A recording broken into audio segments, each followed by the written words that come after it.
प्रदेश में जहां मुख्यमंत्री योगी आदित्यनाथ ने नकल माफियाओं को आखिरी चेतावनी दे दी है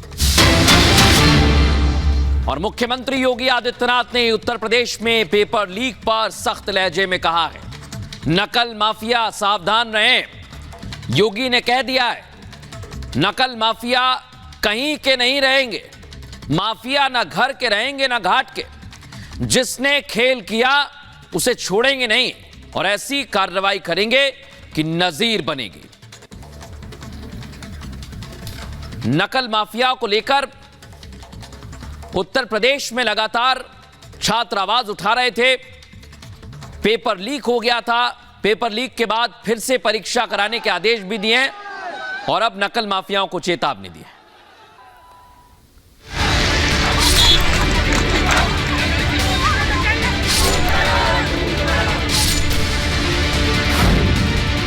ये तस्वीर उस वक्त की है जब देश के सबसे बड़े राज्य में हजारों युवा सड़क पर उतर आए थे।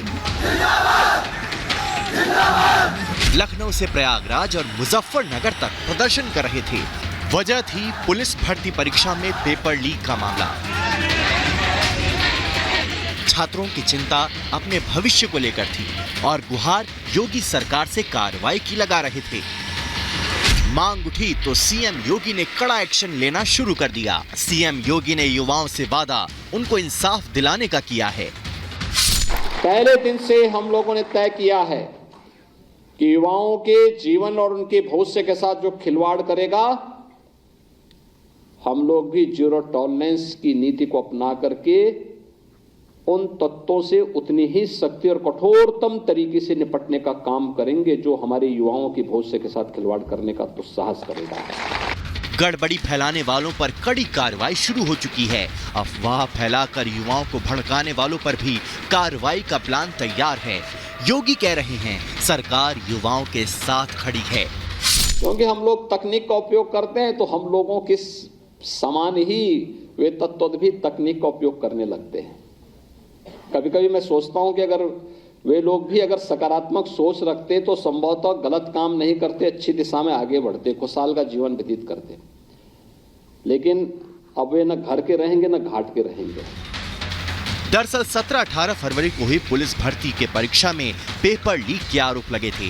मामला सामने आने के बाद योगी सरकार ने परीक्षा रद्द करने का आदेश जारी किया था। साथ ही 6 महीने के अंदर दोबारा परीक्षा कराने की बात कही। सीएम योगी कह रहे हैं, युवाओं के भविष्य से खिलवाड़ ये सरकार बर्दाश्त नहीं करेगी। अब तो सरकार जब अपनी कार्रवाई कर रही है तो बहुत बड़ी कार्रवाई हम लोग ऐसे तत्वों के खिलाफ करेंगे जो युवाओं के भविष्य के साथ खिलवाड़ करेंगे। और कार्रवाई भी ऐसी होगी क्योंकि हम लोग जब कार्रवाई करते हैं तो उसको एक ऐसा प्रस्तुत करते हैं वो नजीर बन जाए, नजीर बनवाएंगे, दोषियों को के सामने एक उदाहरण प्रस्तुत करवाएंगे। योगी आदित्यनाथ के एक फैसले ने 48 लाख युवाओं का भविष्य सुरक्षित कर दिया है। मतलब युवाओं ने योगी पर जो भरोसा जताया है उससे वो तोड़ेंगे नहीं और उनके भविष्य से खेलने वालों को छोड़ेंगे नहीं। Bureau report, Republic Bharat. और वहीं जिस तरीके से उत्तर प्रदेश के सीएम योगी आदित्यनाथ की तरफ से नकल माफियाओं को चेतावनी दी गई है, उसके बाद यूपी एसटीएफ एक्शन में आ गई है। यूपी एसटीएफ की तरफ से बड़ी कार्रवाई शुरू कर दी गई है। जो नकल माफिया उन पर किस तरीके से शिकंजा कसा जा रहा है, शिकंजा जो है पूरी तरीके से कसा जा रहा है। पेपर लीक मामले में यूपी एसटीएफ जो है वो लगातार अब कार्रवाई यहां पर कर रही है। आपको बता दें कि उत्तर प्रदेश के सीएम योगी आदित्यनाथ ने साफ कर दिया था, किसी को भी युवाओं के भविष्य के साथ खिलवाड़ नहीं करने दिया जाएगा, उस पर सख्त एक्शन होगा। और एसटीएफ ने अब कई आरोपियों को अरेस्ट कर लिया है। एसटीएफ ने कई आरोपियों को जहां पकड़ा है वहीं आरोपियों से पूछताछ में कई अहम खुलासे भी हुए हैं, सरगना तक पहुंचने में, जो कि बहुत अहम साबित होंगे क्योंकि कई सुराग जो है वो यूपी एसटीएफ को मिल चुके हैं।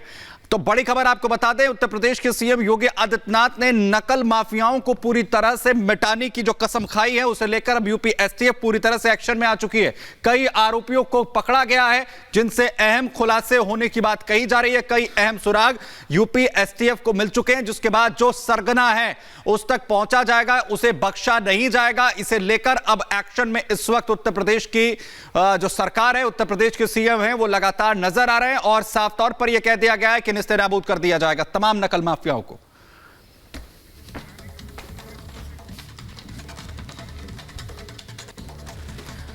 और सीधे रुख करते हैं लखनऊ का, जहां पे हमें जुड़ गए साथ सहयोगी अजय।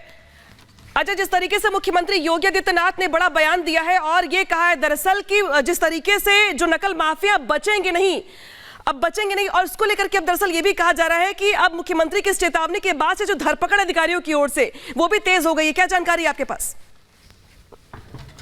देखिए, बिल्कुल पूरी तरीके से जो पुलिस महकमा है, चाहे वो पुलिस महकमे का एसटीएफ हो या फिर पुलिस की खुद की एक अलग तरीके की जांच हो, दोनों तरह से जोरदार जो एक्शन है देखने को मिल रहा है। एसटीएफ अपनी तरफ से लगातार जो चेन ऑफ इवेंट्स है उनको जोड़ता हुआ लोगों को गिरफ्तार कर रहा है, पूछताछ कर रहा है। चेन ऑफ इवेंट्स कुछ इस तरह समझिए कि उन 2 दिनों में जो बच्चे परीक्षा करने के लिए बैठे, उस दौरान तकरीबन 250 लोगों को गिरफ्तार किया गया जो नकल करते पकड़े गए।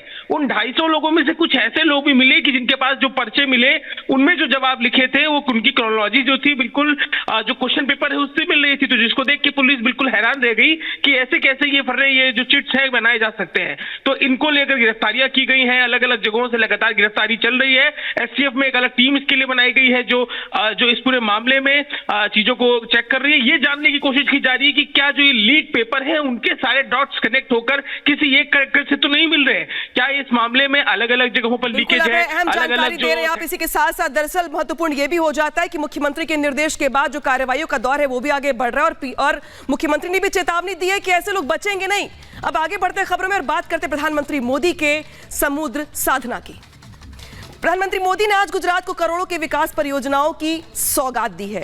पीएम मोदी ने यहां पर अगर बात की जाए तो गुजरात को देश के सबसे बड़े, सबसे लंबे केबल आधारित पुल की सौगात दी है। गुजरात के ओखा मुख्य भूमि और बेयट द्वारिका को जोड़ने वाले लगभग 2.32 किलोमीटर सुदर्शन सेतु का पीएम मोदी ने यहां पे उद्घाटन किया है। इस पुल के निर्माण में लगभग 980 करोड़ रुपए खर्च हुए हैं। सुदर्शन सेतु भारत का सबसे लंबा केबल आधारित पुल होगा जिसमें फुटपाथ के ऊपरी हिस्सों में सौर पैनल लगाए गए हैं जिसके चलते 1 मेगावाट बिजली पैदा हो सकेगी। लिहाजा ये बड़ी सौगात माना जा रहा है। इसके अलावा पीएम मोदी ने राजकोट समेत 5 एम्स भी राष्ट्र को समर्पित किया है। पीएम मोदी आज द्वारिका में समुद्र में गहरे पानी में अंदर गए और उस स्थान पर भी प्रार्थना की जहां जलमग्न द्वारिका नगरी है। पीएम मोदी ने यहां पर भगवान श्री कृष्ण को नमन किया, पूजा अर्चना की। इससे पहले पीएम मोदी ने गुजरात के राजकोट में भव्य रोड शो भी किया। पीएम मोदी के रोड शो के दौरान भारी संख्या में लोग उमड़ पड़े। पीएम मोदी को देखने के लिए लोगों की भीड़ उमड़ पड़ी। लोगों ने वहां पे फूल बरसाकर पीएम मोदी का जोरदार स्वागत भी किया। राजकोट में पीएम मोदी ने एक जनसभा को भी संबोधित करते हुए कहा कि विरोधी जो है जिस तरीके से यहाँ पे उनके टारगेट पर रहे, पीएम मोदी ने कहा कि एक समय था जब देश में गिने चुने एम्स हुआ करते थे, लेकिन अब देश बदल रहा है और इस बदलते हुए देश के हर कोने में विकास की बयार बह रही है। पीएम मोदी ने दरअसल ये भी कहा कि पहले सिर्फ एक ही एम्स अस्तित्व में था, लेकिन अब यहां पे कई एम्स देश को सुपुर्द किए जा रहे हैं।